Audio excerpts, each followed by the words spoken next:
Hola, bienvenidos a todos. Una vez más aquí continuamos con esta serie que he titulado Salmos para la vida. Espero que cada oportunidad que tengamos de abrir la palabra de Dios, especialmente en el libro de los Salmos, pueda ser una bendición para nuestra vida, una palabra fresca para nuestro corazón y algo útil que Dios tenga para nuestro diario vivir. En esta semana en particular vamos a estar pensando, leyendo, reflexionando y tratando de aprender lo que Dios quiere a través del Salmo 32. En esta primera oportunidad lo voy a leer completo y en las siguientes ocasiones vamos a ir analizando verso por verso. Salmo 32. Bienaventurado aquel cuya transgresión ha sido perdonada y cubierto su pecado. Bienaventurado el hombre a quien Jehová no culpa de iniquidad y en cuyo espíritu no hay engaño. Mientras callé, se envejecieron mis huesos en mi gemir todo el día. Porque de día y de noche se agravó sobre mí tu mano. Se volvió mi verdor en sequedades de verano. Mi pecado te declaré y no encubrí mi iniquidad. Dije, confesaré mis transgresiones a Jehová, y tú perdonaste la maldad de mi pecado. Por esto orará a ti todo santo en el tiempo en que pueda ser hallado. Ciertamente en la inundación de muchas aguas no llegarán estas a él. Tú eres mi refugio, me guardarás de la angustia. Con cánticos de liberación me rodearás. Te haré entender y te enseñaré el camino en que debes andar. Sobre ti fijaré mis ojos. No seáis como el caballo o como el mulo sin entendimiento, que ha de ser sujetado con cabestro y con freno, porque si no, no se acercan a ti. Muchos dolores habrá para el impío, mas al que espera en Jehová le rodea la misericordia. Alegraos en Jehová y gozaos justos, y cantad con júbilo todos vosotros los rectos de corazón. Si pudiéramos resumir la enseñanza central de este Salmo 32 con una frase, sería esta. Este salmo tiene como objetivo poner en nuestra mente las bendiciones del perdón que proviene de Dios. Las bendiciones del perdón que proviene de Dios. ¿Por qué digo esto? Bueno, déjeme compartirle brevemente un poquito del trasfondo de este Salmo 32. Este Salmo 32 tiene que ver con la vida de David, del salmista David, y aquel oscuro episodio en el que no solo adulteró con Betsabé, sino que mandó a asesinar a su esposo Urías. ¿Recuerdan? El segundo libro de Samuel, capítulo 11 y 12. La historia bíblica dice que David, a pesar de que había cometido ese adulterio con Betsabé, él siguió viviendo y reinando como si nada hubiera ocurrido. Y entonces Dios tiene que mandar a Natán, aquel profeta, y lo confronta públicamente con su pecado. Entonces este Salmo 32 David lo va a componer después de que Natán lo descubre, después de que Natán tiene que de alguna manera confrontarlo, de alguna forma hacerlo consciente de todo aquello que había hecho y que Dios ya sabía.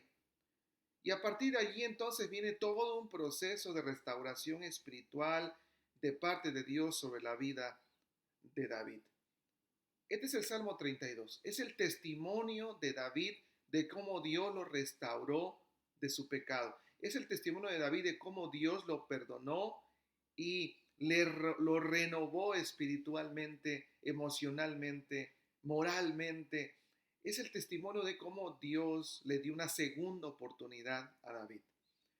Por ello, este tipo de salmo se le conoce como un salmo de penitencia, es decir, es el testimonio de alguien que ha cometido algún pecado, pero que ha experimentado de parte de Dios el perdón.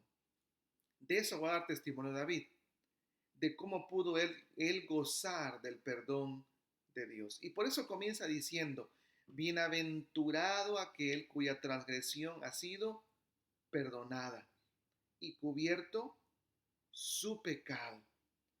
Aquí David utiliza varias palabras, incluyendo el verso número 2. Bienaventurado el hombre a quien Jehová no culpa de iniquidad. Varias palabras relacionadas al pecado: transgresión, pecado, iniquidad. ¿Por qué David está tan feliz? Bueno, así comienza este salmo diciendo, bienaventurado, está feliz. ¿Sabe usted que la palabra bienaventurado, que por cierto es la misma palabra con la que comienza el Salmo 1, ¿recuerdan? Bienaventurado el varón que no anduvo en consejo de malos. La palabra bienaventurado significa literalmente doblemente feliz. Doblemente feliz. Muy, muy, muy feliz. ¿Por qué está tan feliz David? Bueno, está muy feliz porque algo ha hecho Dios con su transgresión, con su pecado y con su iniquidad. Déjame explicarte que hay una diferencia en cada una de estas palabras. La palabra transgresión, la palabra transgresión significa básicamente rebelarse, ser rebelde. En otras palabras, lo que David estaba diciendo es, bienaventurado aquel que siendo rebelde, Dios lo perdona. Y por supuesto, David está reconociendo que él se había rebelado, no solo contra Dios, se había rebelado contra el esposo de Betsabé, de alguna manera se había rebelado contra su pueblo, contra su familia. David dice, yo soy un rebelde y Dios me perdonó. La segunda palabra que utiliza David es la palabra pecado. Es la palabra hatá, que significa fallar la marca o no dar al blanco. Es el no cumplir con las expectativas de Dios, no cumplir con las normas santas que Dios tiene para nuestra vida. David sabía que Dios lo había llamado, elegido y ungido como el rey de Israel para honrar su nombre. Y David dice, he fallado. No solo soy rebelde, sino que le he fallado a Dios, pero Dios me perdonó. Tercer palabra, la palabra iniquidad. Esta palabra es muy interesante porque iniquidad es la palabra abón en hebreo, que se refiere a un delito que ha sido cometido de forma consciente, intencional.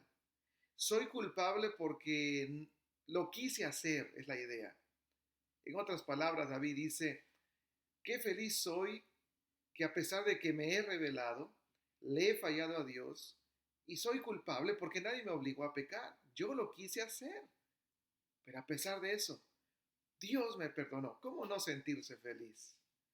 Esas tres palabras utilizadas por David nos dan una imagen completa de su pecado. Y déjame decirte que describe mi pecado y el tuyo también. Sí, nosotros de manera abierta, consciente, nos rebelamos. Fallamos a las expectativas de Dios y somos culpables porque nadie nos obliga a pecar. Pecamos porque queremos. Ahora, después de usar estas tres palabras para expresar el pecado de una manera completa, David describe el perdón completo de Dios. Y dice David que Dios lo perdonó, Dios lo cubrió y no hay culpa. ¿Sabes que la primera palabra traducida como perdón significa levantar, quitar, cargar, tomar? Quitar el pecado por completo. Bueno, eso es lo que hace Dios. A pesar de nuestra rebeldía, Dios quita ese pecado de nosotros. La segunda palabra, cubierto, significa esconder o poner debajo. Claro, David sabía lo que significaba esconder un pecado. Lo hizo y fue infeliz. Pero ahora estaba aprendiendo que cuando el pecado se lo entregas a Dios, cuando se lo pones, se lo sometes a Dios, cuando está escondido en la presencia de Dios, Dios te perdona. Tercer palabra, no culpado. Es la palabra hasab, que significa contar, no contado. Quizá los soldados de David, quizá la gente, quizá aún el profeta Natán podrían echarle en cara a David lo que había hecho con Betsabé. Más aún, David había vivido las consecuencias por causa de su pecado. Hasta su hijo, producto de esa relación ilícita con Betsabé, murió. Ellos podían recordar, todavía podían contar el pecado de David. Pero la felicidad es esta. David estaba feliz porque delante de Dios ese pecado ya no contaba, había sido borrado. ¿Cómo no sentirse feliz si siendo un rebelde, si habiéndole fallado a Dios y siendo culpable porque él había deseado pecar, Dios lo había perdonado? Dios había eliminado por completo ese pecado. Más que feliz, por supuesto. Con esto en mente, entonces, personalicemos este salmo. Gracias a Dios, porque mi rebeldía me la has perdonado, Señor. Has escondido mi pecado, borraste mi pecado y ya no soy culpable de mi maldad. Con esto en mente, releamos los versos 1 y 2. Bienaventurado aquel cuya rebeldía ha sido levantada y escondido su falla. Bienaventurado el hombre a quien Jehová no cuenta su culpa, su iniquidad. ¿No has disfrutado del perdón de Dios? Si lo has hecho, si has cometido algún pecado, has venido ante el Señor y se lo has entregado y después de ello has podido disfrutar de su paz, de su tranquilidad, entonces sabes lo que estoy diciendo, sabes lo que David estaba experimentando. Pero si no lo has hecho, escuche bien, esta es una semana para una y otra ocasión pensar en lo que la primera carta de Juan capítulo 1, verso 9 dice. Si confesamos nuestros pecados, Él es fiel y justo para perdonar nuestros pecados y limpiarnos de toda maldad. El perdón de Dios a tu transgresión, el perdón de Dios a tu pecado, el perdón de Dios a tu iniquidad, está muy cerca. Solo ven, confiésalo. Él te va a perdonar y te va a limpiar. Hazlo. Solo díselo al Señor. En el nombre de Jesús, sé libre y sé feliz hoy y siempre. Amén.